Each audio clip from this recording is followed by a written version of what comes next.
The Shades are known as primordial entities who preceded the creation of Tivat and its citizens. They are among the oldest creatures in the universe, birthed from the primordial one who rewrote the rules of the world. In the story of Genshin, there are two shades that have already been confirmed: life and time. However, today I want to introduce the theory of the Shade of Death, the ultimate avatar of mortality. I want to conceptualize who they are, and what real-life pathologies do I think they're inspired by. Disclaimer: this is all just a theory and none of it is indicative of the final product. Death in Genshin's tale is the final ultimatum that transcends even divinity. Everything and everyone has an internal time limit.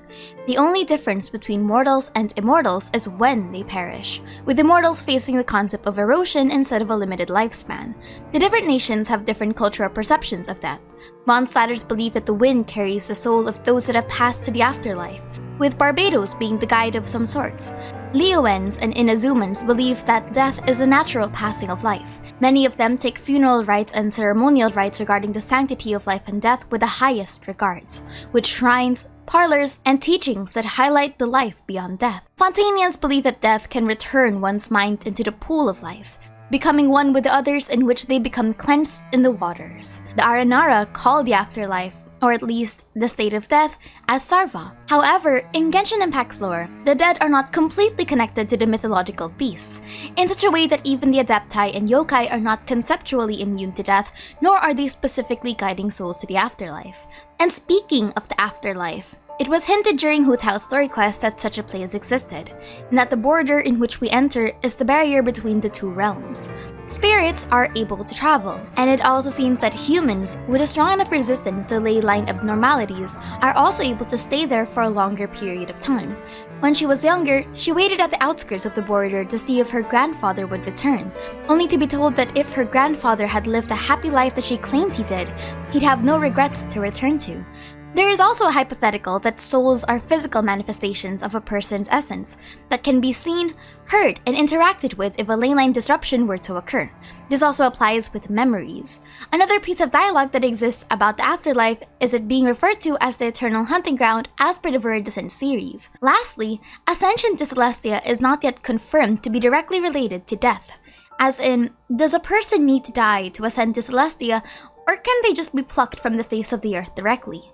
This is important as Allegenes are stated to be eligible for ascending to Celestia, so does that mean that all of their souls are expected to go to Celestia instead of whatever afterlife the non-Allegenes go to? We also don't know if reincarnation exists in Genshin Impact.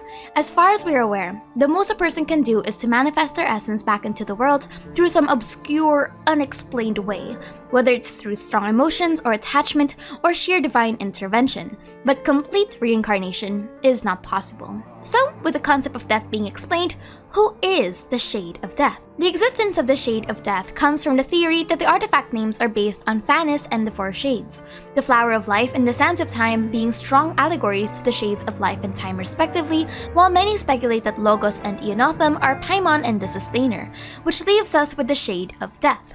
Now for my theories and speculation.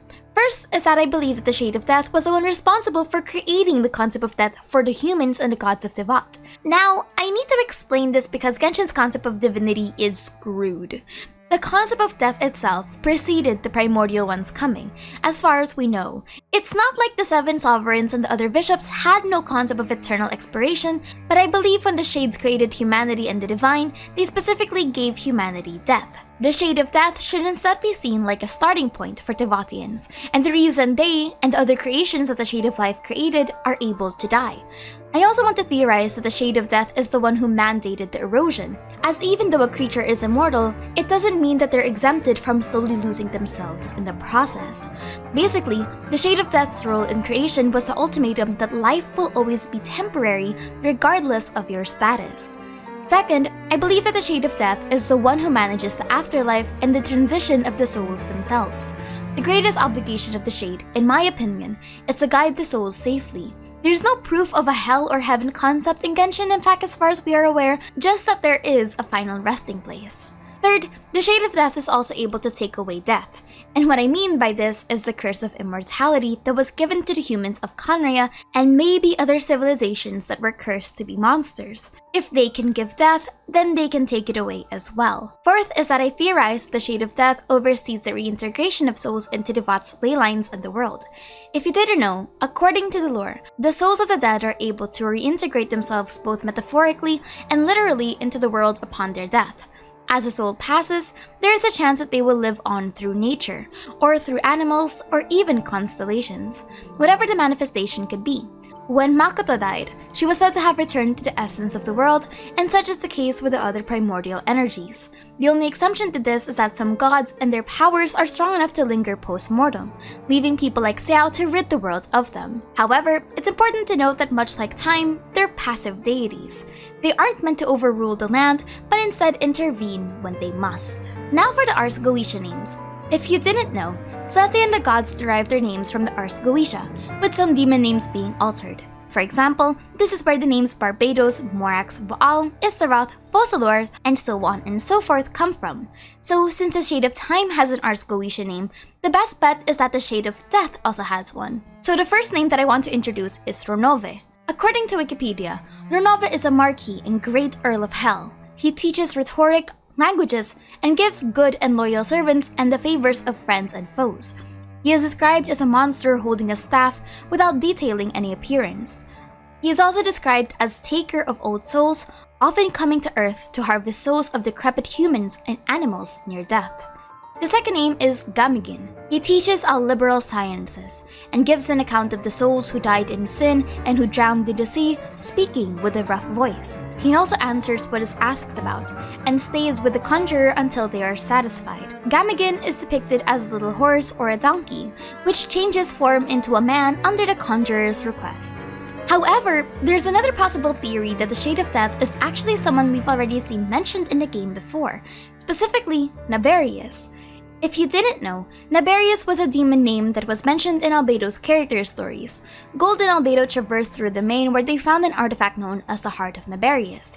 Shortly after discovering it, Gold disappeared to search for the truth of this world and left Albedo with her manuscripts. Naberius is also a good candidate because according to the Ars Goetia, he makes men cunning in all arts, but specifically in rhetoric, speaking with a hoarse voice. He also restores lost dignities and honors. Furthermore, another iteration of its name is the more popularly known Cerberus, or Kerberos, I don't actually know which one, who in Greek mythology is the Hound of Hades that guards the gates of the underworld to prevent the dead from leaving. Albedo and Gold's lore has a lot of references to the Magnum Opus and the Philosopher's Stone, which are processes to create the elixir of life. So it wouldn't be too far-fetched that the Heart of Naberius, a god that is connected to the underworld, would have the answers that Gold seeks out in regards to immortality. Now, the four shades in the primordial one also have their inspirations from Greek mythology in terms of naming conventions. This is of course secondary to their Ars Goetia name, but the Shade of Time Kairos and the primordial one Phanes both have these references. So I want to speculate on this one. When I made a previous video regarding my theory as Venti being an aspect of death, I opened the concept of something known as a psychopomp. Psychopomps are creatures, spirits, angels, demons, or deities in many religions whose responsibility is to escort newly deceased souls from Earth to the afterlife. Their role is not to judge the deceased, but simply to guide them. Appearing frequently on funerary arts, psychopomps have been depicted at different times and in different cultures as anthropomorphic entities. Also, when I was googling any relations between death and feathers, I found that the most common one was a representation of white feathers. The white feather related to death is believed by many to form a communication from the deceased. Other people believe that a white feather is an angelic message of love and encouragement, and is typically seen as a sign from an angel or a spirit that a loved one has passed on. As for a Greek god connection to death, there are three entities that I want to put focus on. First is a personification of death in Greek mythology known as Thanatos. Thanatos is a twin brother of Hypnos or sleep and was a minor deity. The second entity that I want to focus on is Atropos. In ancient Greek religion and mythology, the Moirai, often known in English as the Fates, were the personifications of destiny.